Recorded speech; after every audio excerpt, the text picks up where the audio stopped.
tapi memang kalau udah tipe terakhir ya saya nggak akan masih diagnosa masih karena kan mereka mulai sebelum ditetapkan. betul betul. Mereka mulai sebelum ditetapkan.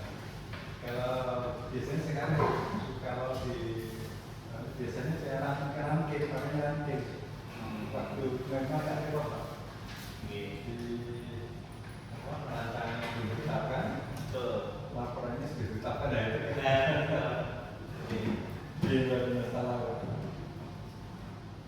ada beberapa yang kami temukan seperti itu Pak. Takutnya nantinya itu sudah ditetapkan tapi seperti itu kendali ini nggak kemarin seminggu lalu itu belum berani mempublikasi nomor.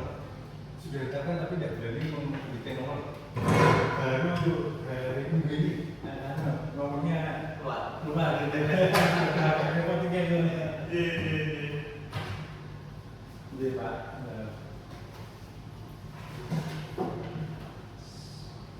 Kita dulu kami kita dulu. Saya masih dirikan sih. Bukan ini terus selesai. Oke Pak. itu biasa ya Mas. Masih deg-degan Mas. Biasa Pak. Biasa.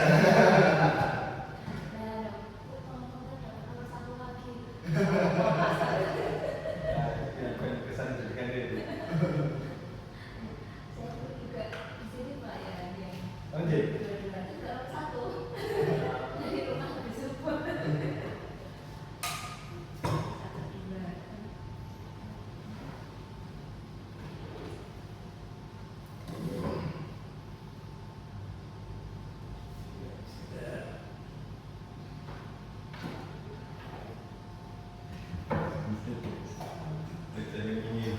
Iya ya.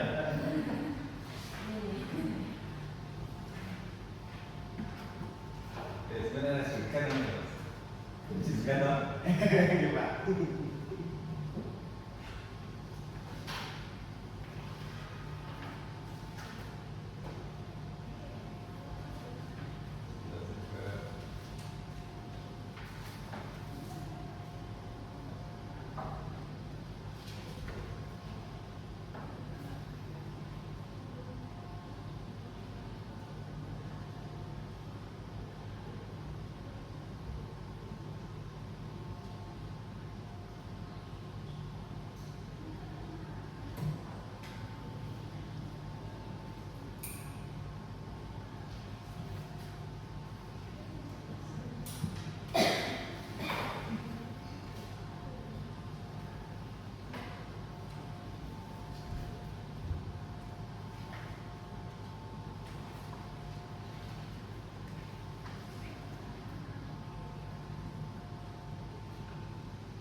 Yang saya hormati Bapak Chandra Hirapasasi selaku narasumber.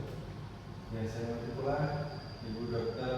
Ani Susilowati dari Puskesmas Masalah 2 selaku Kapus Kepala Masalah 2. Dan saya berikan Dr. Kurnia Utama, Dokter Utama di Puskesmas Masalah 2 Sakit.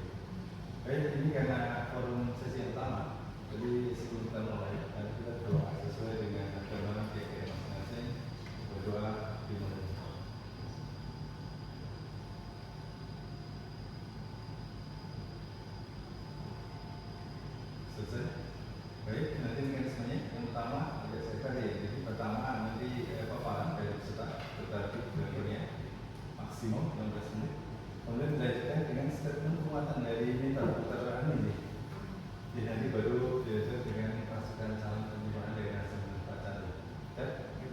Monggo, saya silakan. Terima kasih Pak Sudarman.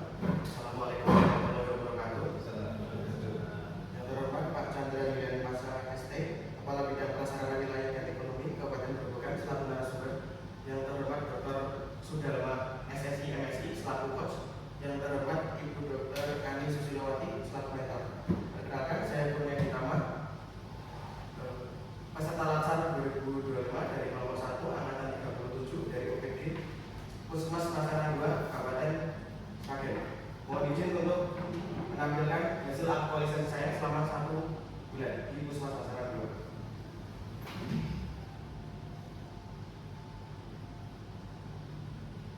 2. Assalamualaikum warahmatullahi wabarakatuh. Perkenalkan, saya Kurniadi Tama Senopati, CPNS dari Kabupaten Sragen yang saat ini tengah mengikuti pelatihan dasar CPNS tahun 2025 dan tergabung dalam angkatan 37.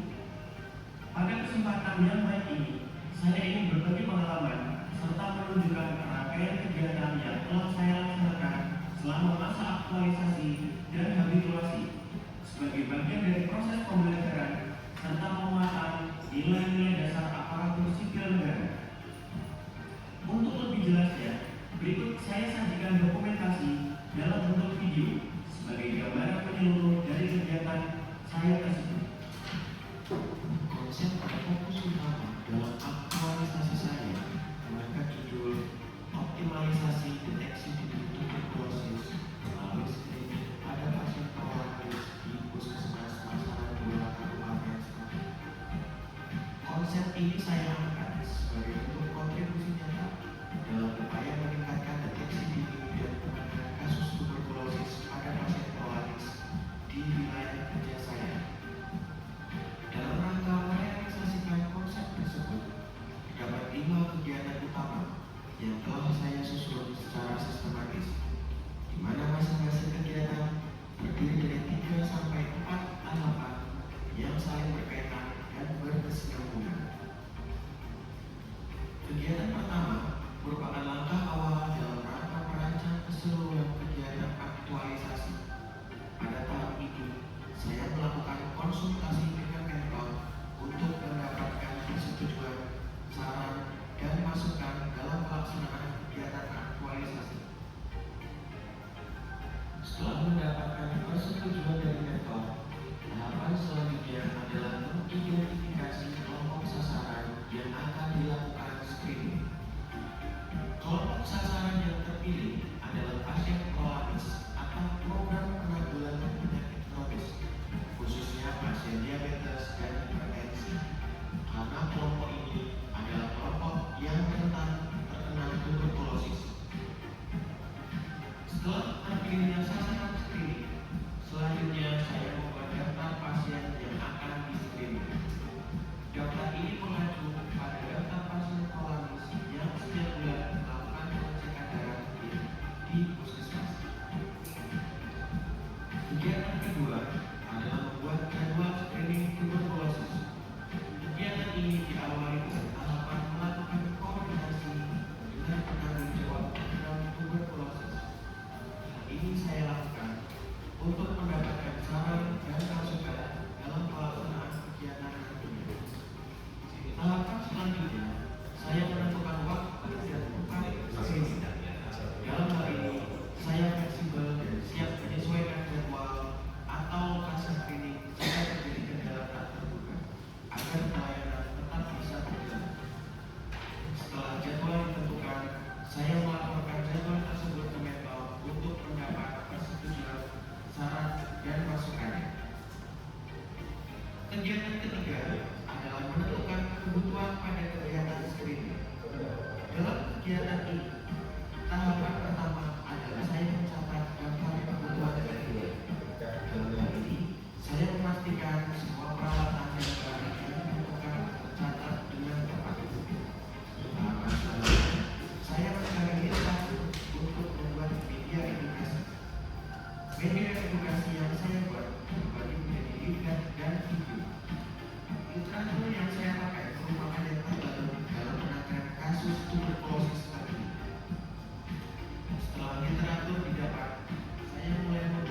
media edukasi tersebut.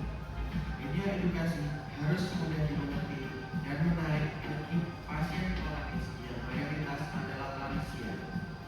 Hal ini bertujuan agar pesan yang disampaikan dapat diterima dengan baik. Tahapan keempat adalah saya mengajukan persetujuan dari mentor. Bila mana ada koreksi atas media edukasi yang saya buat, akan mendapatkan saran dan masukan beliau. Kegiatan keempat yaitu melakukan screening dan edukasi penyakit tuberkulosis. Pada kegiatan ini diawali dengan tahapan pendataan pasien yang datang screening. Saya bekerja sama dengan petugas lain untuk memastikan proses pendataan pasien berjalan dengan lancar dan tidak ada yang terlewat. Setelah pasien terdata, selanjutnya saya melakukan screening dan edukasi yang merupakan tahapan utama dari seluruh rangkaian aktualisasi ini. Dalam melakukan edukasi, karena mayoritas pasien adalah lansia, saya harus benar-benar teliti dalam penyampaian materi agar informasi tersampaikan dengan benar.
Tahapan selanjutnya adalah saya melaporkan hasil screening dan edukasi kepada mentor agar mendapatkan saran dan masukan apabila nantinya akan dilakukan kegiatan yang sama lainnya.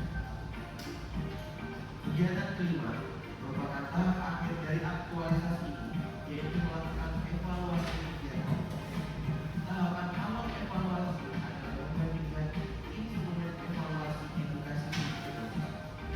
Ini dilakukan untuk menilai apakah ada peningkatan pengetahuan tentang tuberkulosis pada prolaris sebelum dan sesudah diberikan edukasi tentang penyakit tersebut. Setelah dinilai, saya menyusun laporan evaluasi. Aspek yang dievaluasi mengikuti efektivitas screening, keberhasilan edukasi, kendala dan tantangan, serta rekomendasi untuk perbaikan. Sebagai akhir dari kegiatan, saya melaporkan hasil evaluasi tersebut ke mentor agar kegiatan aktualisasi yang telah saya laksanakan mendapatkan saran dan masukan untuk lebih baik pada kegiatan selanjutnya. Terima kasih kepada Dr. Aditama dan Puskesmas Masaran 2.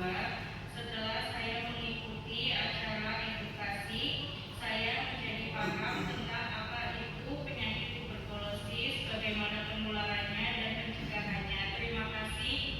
Demikian video yang memperlihatkan keseluruhan kegiatan saya selama masa aktualisasi dan habituasi.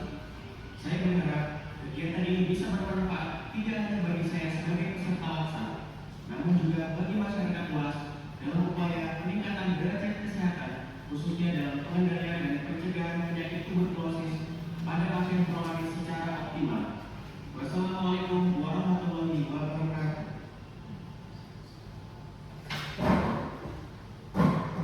Demikian paparan dari hasil aktualisasi selama 1 bulan di BPD Puskesmas Masaran 2. Waktu saya kembalikan ke Coach. Baik, teman-teman, selamat Dokternya Aditama Senopati. Iya, Pak. Baik, selamat telah memaparkan laporan aktualisasi yang telah dilaksanakan selama 30 hari kemarin, ya, dan dilaporkan dalam bentuk video. Kemudian juga dilaporkan dalam dokumen laporan data. Baik, kemudian ini mohon statement penguatan dari mentor kepada Dr. Ani Susilati. Kami silakan. Terima kasih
Pak Syafiqul, yang silakan Pak. Terima kasih Pak. Assalamualaikum warahmatullahi wabarakatuh. Waalaikumsalam warahmatullahi wabarakatuh. Yang kami hormati Bapak Saudara Mas selaku Khusus, yang kami hormati Dr. Ani Susilowati selaku mentor dari Mas Dr. Dunia kita Mas Senopati ya. Oke. Pertama selamat dulu ya Pak. Saya akan aktualisasi. Ada beberapa yang ingin kami tanyakan, ya, beberapa hal yang ingin kami kaji dalam video Pak Mas tadi. Langsung aja ya. Langsung aja ya, langsung awal gitu. Yang pertama terkait dengan keseluruhan tahapan itu kan memang ada program kegiatan ya Mas. Nah, kemudian sudah dijelaskan di dalam laporan kenapa program itu dilakukan. Kemudian keseluruhan sudah dilaksanakan secara penuh begitu. Yang ingin kami tanyakan Mas terkait dengan implementasi PKWU berakhlak dan smart ASN. Karena panjangnya kan anak-anak muda itu yang dari smart dan memang pilar-pilarnya terhadap NKRI ini harus kita pupuk dari awal. Namun dengan Mas di dalam keseluruhan tahapan ini, apakah semua KPU ASN berakhlaknya itu sudah dijalankan semua? Kemudian yang dominan, yang dominan di dalam penerapannya implementasinya yang KPU yang mana? Ini mungkin agak ini ya, hampir sama dengan yang sebentar rancangannya ya. Tapi yang dengan lakukan itu yang dominan apakah karena ini berhubungan dengan banyak orang, akhirnya kolaborasi itu yang paling dominan atau seperti apa? Ini menjadi pikiran. Dan yang terkait dengan smart ASN Mas, kan ada digital skill, ethical, dan sebagainya. Kira-kira apakah keseluruhannya itu digunakan Mas? Penerapannya, apanya sebagian? Misalnya terkait dengan data yang berdata TPC atau KKM atau lain sebagainya itu kan harusnya disimpan ya Pak, dijaga dengan penuh hati-hati. Kira-kira keseluruhan apa digunakan hanya sebagian saja. Karena kami cek itu mungkin dari yang kita saatnya itu belum ada di dalam laporan pelajaran gitu. Itu nanti nyambung Mas terkait dengan lampirannya yang Panjenengan sampaikan di ini ya Mas. Itu kan ada nomor NIK ya. Ini hubungannya dengan kerahasiaan pasien dan sebagainya. Dan ini itu kan harus dijaga ya kalau tidak salah. Apakah seperti ini diperbolehkan diperkenalkan dalam dunia medis? Saya tidak tahu juga. Kali kayak ini Mas, ya NIK itu Pak. Ini. Jadi mungkin kalau saya daftar ASN ya mungkin menurut saran saya ya idealnya yang misalnya nama, kemudian alamatnya nama dan sebagainya. Ini terkait dengan data rahasia data ini disimpan saja. Hanya masukan Pak ini Pak. Kemudian pertanyaan lanjutannya adalah dari keseluruhan kegiatan yang kami lakukan itu kan ada output, dampak dan manfaatnya ya. Salah satunya adalah peningkatan pemahaman dan kesadaran dari pasien menderita TB prolapis ya. Kebetulan ibu saya dulu kena TBC juga. Memang perjuangan luar biasa untuk bisa sembuh. Ini membuka setiap hari nggak boleh putus. Dan kebetulan kena TB juga, DM juga Pak. Jadi ya perjuangannya luar biasa untuk bisa sembuh ternyata di TB-nya. Nah, Panjenengan sudah menyampaikan Mas di sini ada peningkatan pemahaman ya Mas. Peningkatan pemahaman misalnya dari berapa persen gitu ya. Nah, yang kami tanyakan instrumen yang Panjenengan lakukan Mas. Karena di laporan ini kami belum menemukan instrumennya. Apakah Mas panggilannya siapa Mas Adi? Nah, Mas Adi itu misalnya peningkatan pemahaman itu dengan interview, tanya satu-satu, atau bentuknya adalah kuesioner, sehingga mereka kemudian mengisi kuesioner, ada pretest, ada post-test, pretestnya mungkin nilainya 20 atau 30, skala 100, kemudian setelah panjenengan melakukan penyuluhan, pendampingan, edukasi, informasi dan sebagainya, kemudian meningkat menjadi 80 atau apa. Nah ini kebetulan kami belum Nggak terlalu waktunya. Oh, oke, nanti aja mas. Ya sementara itu mas yang bisa kami sampaikan. Mungkin kalau misalnya ada waktu dan waktu yang masih memungkinkan, mungkin kita bisa tiktokan langsung tanya aja. Monggo mas. Terima kasih Pak Chandra. Menjawab pertanyaan yang pertama, nilai dasar dari ASN Kalak insya Allah sudah saya terapkan semua Pak. Dari prioritas pelayanan, akuntabel, kompeten, harmonis, loyal, adaptif, kolaboratif ada semua. Dan yang paling dominan dari semua tahapan harmonis dan loyal, karena setiap tahapan ada tahapan konsultasi dengan mentor. Nah saya itu menerapkannya harmonis dan loyal. Terus terkait yang digital safety yang dengan NIK itu kaitannya nanti saya mencari data BPJS di EPUS-nya Pak. Itu saya perlu NIK-nya. Nah saya nanti di EPUS-nya itu datanya itu Pak. Cross check itu pasien kronis atau bukan. Oke. Terus yang ini tadi yang kuesioner, insya Allah ada Pak. Pasti ya sampaikan. Post-test, pretest ada semua. Dan pertanyaan sama. Nah, jadi kan saya bisa membandingkan siapa yang benar dan salah sebelum dan sesudah diintervensi Pak. Gitu. Oke. Kemudian masih ada waktu ya Pak? Atau masih memungkinkan ya? Itu lagi Mas, terkait dengan yang tadi saya tertarik yang ikannya itu ya. Ya memang itu kepentingan kita untuk men-screening kan biasanya by NIK ya.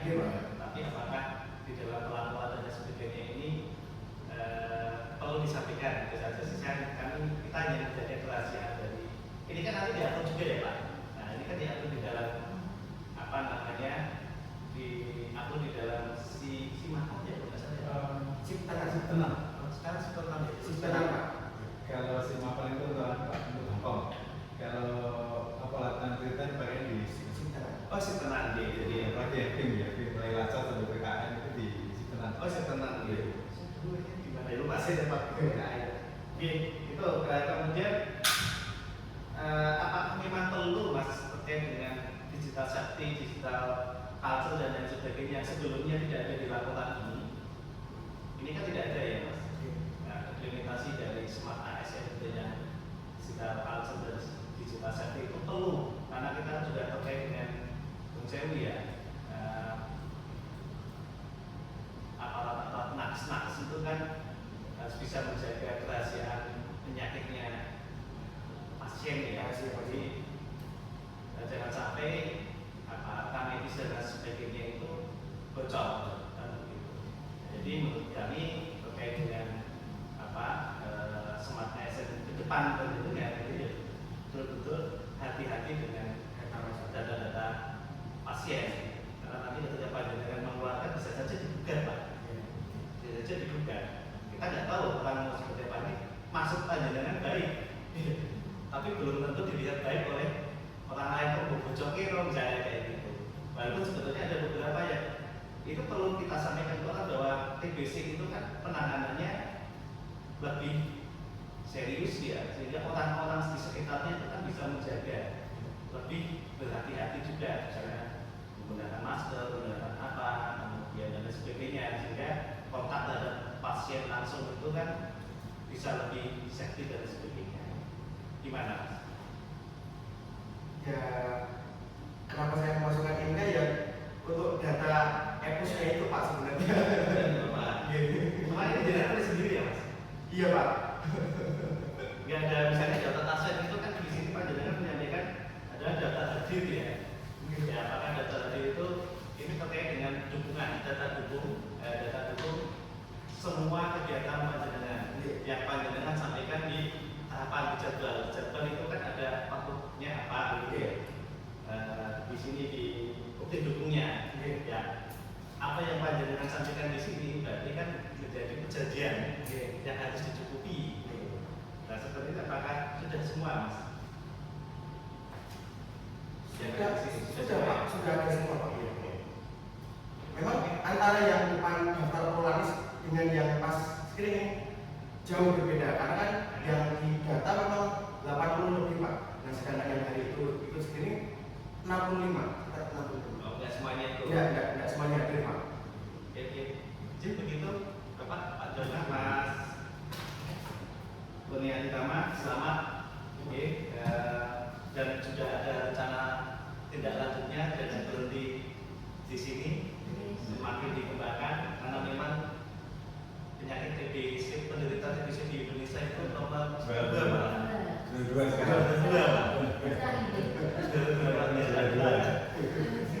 Di satu sisi ya, yang nggak berguna sebenarnya. Ada mau vaksin TB dulu kemarin kan seperti pro kontra. Iya. Nggak jadi. Kita orang sehat aja vaksin TB gimana? Ya, juga ini digerakkan Bu, karena kan kita itu kan masuk SPM juga. Dan kadang kita terlupakan ya, kita fokus ke STBM kayak gitu ya, yang di desa-desa itu kan STBM dan sebagainya. Di situ kurang di situ. Mungkin blow up-nya kurang, sehingga dana desa dan sebagainya itu kurang. Ada di lapangan itu banyak Pak. Kita di sini Pak. Nanti ini sudah ini Pak, di setiap hari Selasa itu Zoom dengan Kemendagri. Di Kemendagri di Provinsi Kabupaten. Di WA yang pertama ya. Di upload Memang harus Iya Pak. Baik Pak Tanda, waktu itu masuk ke tangannya ini Mas Berpadi. Jadi ini yang terkait dengan bukti cukup yang menampilkan apa? Nik tadi. Mungkin ini kayaknya bisa diblur atau karena kan tujuan intinya meyakinkan narasumber bahwa yang kita sudah lakukan. Nah, kalau kemudian narasumber sudah meyakini menyarankan ini kayaknya nanti apa diblur atau diblok yang untuk yang dilakukan gitu. Yang penting sudah meyakinkan narasumber itu kan kemudian memang jangan nik itu kan nanti ya sebenarnya nik itu sama apa ya? Cuma kalau nik itu kan dari pegawai itu sesuatu yang nanti begitu niknya dibuka langsung informasinya banyak yang dia. Ya, jadi nanti yang itu diblok gitu ya. Siapa? Sebelum nanti dilaporkan. Ya, betul. Itu nih. Baik, ini selamat Dr. Adi dan Dr. Ani. Mohon untuk tetap juga dalam implementasi rapat dan juga nanti smart ASN dan kita karena justru kami hanya bisa membuka wacana di GBSD itu karena waktunya sangat pendek. Beda dengan waktu Pak Jagrung nih. Pak Jagrung itu bahasa saya kita dikurung 2 bulan. Yang mata asli itu muncul minimal 1-2 minggu dikurung ya. Dan baru kemudian penanganan karakter bisa ada. Sekarang dikurung hanya seminggu. Jadi kami hanya bisa memberikan wacana tentang implementasi akhlak, tentang bagaimana seorang pegawai itu berperan untuk meningkatkan kinerja prestasi. Dan Mas Michael tadi, ya saya ingin berani dari kawan-kawan punya banyak kelemahan, punya banyak kekurangan, instansi punya banyak kekurangan. Tapi ketika ada kekurangan itu kan jangan langsung ambil hati untuk kemudian update status sudah jelas gitu. Bukan itu. Nah, di dalam ini kan ketika ada kekurangan pimpinan, kekurangan instansi dengan gagasan apa sendiri di dalam ini kita wacanakan kalau kekurangan ide ini apa. Tapi setiap punya ide gagasan selalu dikonsultasikan dengan itu. Agar kita itu berorganisasi. Jadi dan kewajiban kita menyampaikan usulan. Tapi kita tidak punya hak untuk menuntut usulan kita dipakai. Ingat ASN itu kegiatan hari ini itu sudah di-drop akhir tahun kemarin, gitu kan? Sehingga tidak bisa usulan sebagus apapun itu langsung kemudian dieksekusi nggak mungkin. Bisa ada tahap-tahap untuk bisa dieksekusi gitu ya. Ini yang harus kita paham bersama. Sekali lagi, sehebat apapun, dipakai usulan kita itu tidak mungkin langsung bisa dieksekusi. Harus ada tahap-tahap untuk bisa dilaksanakan. Ini kewajiban pimpinan untuk kalau men-screening mana yang bagus, kemudian memberikan jalan agar bisa dilaksanakan. selalu konsultasikan dengan pimpinan karena apapun yang kita lakukan itu tanggung jawabnya dari pimpinan. Jadi, baik, terima kasih. Terus lanjutkan karyanya dan berhenti ketika nanti hitam putihnya lepas. Kalau dokter putih hitam putih terus tetap dilaksanakan dan ketika ada kekurangan sampaikan pimpinan, diskusikan pimpinan. Baik, terima kasih. Karena Pak Turun sudah ini, maaf mungkin. Maaf, assalamualaikum warahmatullahi wabarakatuh. Tapi tadi jawabannya apa? Apa namanya harmonis? Sudah harmonis sama. Berarti kalau ada masalah bisa diselesaikan juga.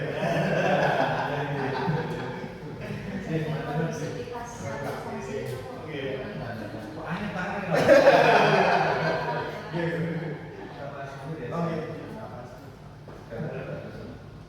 Oh langsung ya? Nanti kita tahu ditambahkan semuanya ya? Oh, ini boleh Pak. Tak cari-cari ya? Lupa. Ingin tahu peningkatannya seperti apa, yang ditanyakan apa? Oke. Jadi sepertinya laporannya belum ada ya? Ya, di laporan yang ditanyakan aku kayak gini. Oh, sudah Pak. Sudah. Kalau saya sudah berarti ini belum. Oh ini dia. Oke. Iya ini betul kan? Ini Saya jawab berapa ya Pak Sofri ini saya tak tahu. dan Pak kuncinya selesainya Maret. Kuncinya Maret. Ya, selanjutnya saya dibikin apa sofa itu Langsung masuk Pak.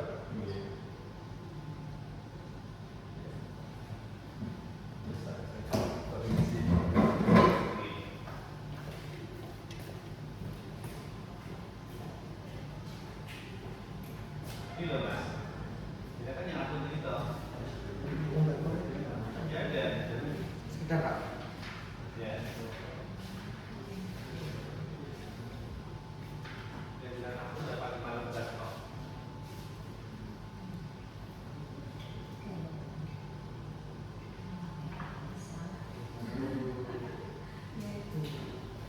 Ini loh. Nah, sampai sini tadi. Mau sampai komitmen aja nih Pak. Oh. Ini kan. Ini ada ya, aturan. Iya kan? Oh, saya langsung salah lapor Pak. Dia sudah lengkap, dia belum lengkap. Kita yang belum lengkap. Oh, makanya Sampai semua. Nenek kecil-kecil ini kan ada, cuma Ada. saya nggak bisa baca. Iya. Masukin sepan Iya, ini. iya Pak. Terus Pak. Iya.